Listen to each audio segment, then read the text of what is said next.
ધૂળેટી રમવાની બહુ મજા આવી ગઈ ને. આવી ધૂળેટી તો હું કોઈ દિવસ નહીં રમ્યા. હા એ તો મેં જોયું ને, તમને ધૂળેટી રમવાની બહુ મજા આવી. કેમ થોડી ગુસ્સામાં લાગુ છું? એ થયું છે?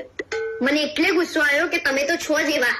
પેલી રિયા ભાભી એવી છે, જેવી ઘરમાંથી નીકળીને એવો પહેલો રંગ લગાવવા તમને દોડી. શું વાત કરે છે? રિયા ભાભી ઘરમાં નીકળ્યા પહેલા મને રંગ લગાવવા દોડ્યા હતા. એમાં મલકાવ છો શું લેવા? અમે બધી લેડીઝ આ બાજુ ઊભી હતી, ત્યાં આવવાનું મૂકીને તમારી પાછળ દોડી. ભાઈ માણસ જ્યાં પ્રેમ જુઓ ને ત્યાં જાય. તું 3 દિવસે ને 3 દિવસે તાર બેન ના ઘેર નહીં જતી? એ મારી બેન છે, એના ઘરે હું દરરોજ કેમ ના જઉં? એ તમારી બેન છે, તમે એના ભાઈ છો. મારે શું લેવા ભાઈ એના બેન કેવું પડે? મારે બેન નહીં હતી, એના બેન બનાવવી પડે. મને ખબર જ હતી કે તમે બેન તો કહી ના શકો. એકના નહીં, બંનેના મગજમાં ખોટ છે. રિયા ભાભી ખરા જ હો. સોસાયટી વચ્ચે મને રંગ લગાવવા દોડ્યા હતા. વાહ ભાઈ વાહ.